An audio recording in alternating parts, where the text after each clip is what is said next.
Good morning, everybody. Today we will discuss about the variation of a mass with velocity. यानी कि मास जो है, जो पहले ये समझा जाता था कि ये फिक्स्ड है और it not very, but after the Einstein relativity theory it states that the mass of the also change with the velocity. The mass of a body moving at a very high speed relative to an observer, that means if speed is around compared to the speed of light, then is greater than that its mass when it is at rest. The mass increases with increase in velocity according to the relation given as m is equal to m naught root 1 minus v square upon c square, where v is the velocity which the particle or the mass is moving and m naught is the rest mass and c is the speed of light. देखिए मास जो है, जैसे जैसे आप speedly बढ़ाएंगे उसका जो body है, अगर कोई बॉडी है, ये सपोज एक बॉडी है और इसे आप मूव कराएं स्पीड से, अगर बहुत ज़्यादा स्पीड से चेंज कराएंगे तो उसका जो मास है अल्टीमेटली, जैसे इसका मास अगर हम 10 ग्राम लें, मगर जैसे जैसे स्पीड बढ़ाएंगे तो ये जो है 10 kg करीब पहुंच जाएगा। और हो सकता है अगर स्पीड ऑफ लाइट के कंपेयर में करें तो ये जो है अल्टीमेटली इतना ज़्यादा पहुंच जाएगा, इनफाइनाइट पहुंच जाएगा कि इतनी स्पीड से चल ही नहीं पाएगा। इस डेरिवेशन को हम डिटेल में पढ़ेंगे। लेटेस्ट का डेरिवेशन फार्मूला जो हम देखेंगे, इसमें देखिए आप यहाँ आप देखेंगे दो फ्रेम है S and S dash. S dash जो है वो स्पीडली मूव कर रहा है विद वेलोसिटी ऑफ लाइट, और एस जो है फ्रेम ऑफ रेफरेंस जो है वो रुका हुआ है। ये वेलोसिटी ऑफ वी से चल रहा है और इसके अंदर जो है दो मास है m1 m2, और ये आफ्टर कोलिशन दोनों स्टिक हो जाते हैं।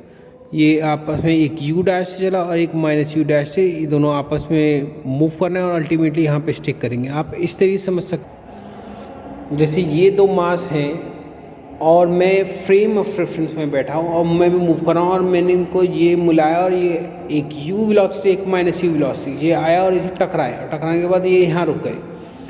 तो इसकी सेम वेलोसिटी जिस वेलोसिटी चला है दैट इज़ फाइनल वेलोसिटी। इसकी थ्योरी हम इस तरीके से लिखेंगे। Consider the two system coordinate s and s dash, जैसे मैंने अभी दिखाया। The latter is moving with the velocity of v. In order to consider the mass with the velocity, we shall consider the collision of two bodies in a system S dash. मैं जैसे बताया दो body हैं और ये आपस में क्या करने हैं, तो आपस में आएंगे और टकराएंगे। इस तरीके से मूवमेंट दिखाया, और ये जो फ्रेम है ये मूव करा विद वेलोसिटी v, और ये S डैश जो है ये रुका हुआ फ्रेम है। इसमें देखेंगे latest two body of mass m1 m2 are travelling with the velocity u dash and minus u dash parallel to the in x axis. x axis में इसलिए ले रहे हैं क्योंकि और एक्सिस में, जिससे कि हमारे लिए सिंप्लीफिकेशन रहे, आसानी से समझ आ जाए। In the system s dash suppose the two bodies collide after the collision coalesce into a one body, जैसे दोनों स्टिक हो गई, मैंने बताया जैसे दोनों आपस में जोड़ करके, hence there it should be remember that the definition of momentum, that linear momentum, conservation of linear momentum before collision and after collision, it remain the conservation of mass, conservation of linear momentum। यानी ये आपस में टकराएंगे before collision और after collision, इनका linear momentum conserve रहेगा। और क्योंकि ये इस तरीके से लिखेंगे, let us suppose that u and u dash be the velocity of two bodies relative to an observer in stationary frame। Stationary frame से अगर आप देखते हैं, जैसे कि कोई एस फ्रेम से देखिए यहाँ से, तो उसकी वेलोसिटी जो है u और u1 एंड u2 है, और इस u डैश में से जो है एक u डैश और minus u dash S frame से अगर कोई ऑब्जर्वर देखता है तो उसको है। यहाँ पर आप देखेंगे by using the addition of velocity, the velocity of the system and the corresponding to u dash and minus u dash in the system s dash are given by, ये मैं ऑलरेडी डेरिवेशन करा चुका हूँ, जो कि आप मेरे पिछले डेरिवेशन में देख सकते हैं वीडियो में, और समझ सकते हैं किस तरीके से u1 और u2 की वैल्यू निकलती है। इसके बाद हम लीनियर कंजर्वेशन लीनियर मोमेंटम लेंगे। Initial momentum and final momentum m1 u1 is equal to m2 u2 is equal to m1 plus m2, क्योंकि दोनों स्टिक हो गए, is equal to same velocity.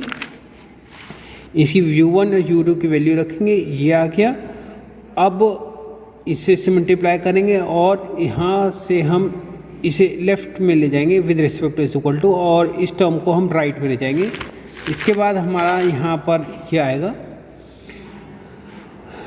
इसमें हम एलसीएम लेंगे यहाँ पर, और इससे एलसीएम लेंगे तो जो वैल्यू कट रही है वी वी कैंसिल हो जाएगा, यहाँ पर वी वी कैंसिल हो जाएगा। हम ये वैल्यू आएगी m is equal to m u1 dash minus u1 dash v square c square upon 1 plus u dash we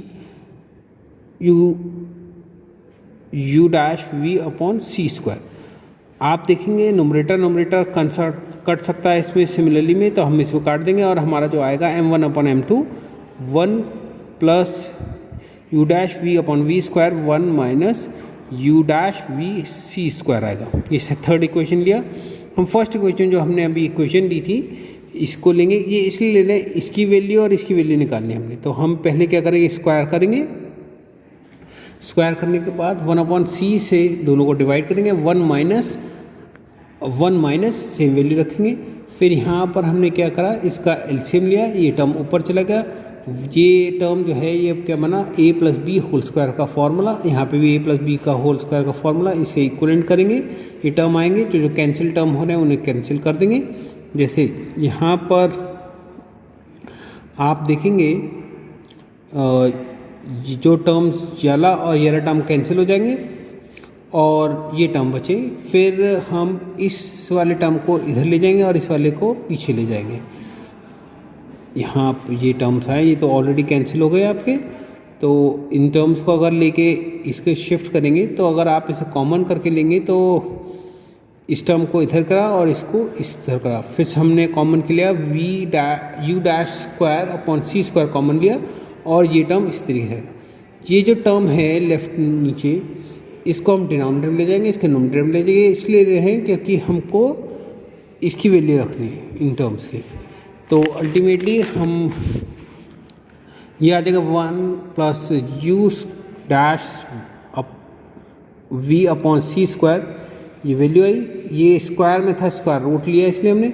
similarly हम इसकी वैल्यू निकालेंगे और ये रूट की वैल्यू आएगी, तो हम इसे थर्ड इक्वेशन में पुट करेंगे, क्योंकि मैं थर्ड इक्वेशन पहले दिखा चुका हूँ। ये third and fourth and fifth equation है। फोर्थ और फिफ्थ इक्वेशन को हम थर्ड इक्वेशन में पुट करेंगे और जो हमारी वैल्यू आएगी वो नोमरेटर का कैंसिल होने लग जाएंगे, नोमरेटर विद नोमरेटर। तो और हमारा जो वैल्यू आएगी 1 upon root 1 upon u2 square upon c square 1 minus u1 square upon c square.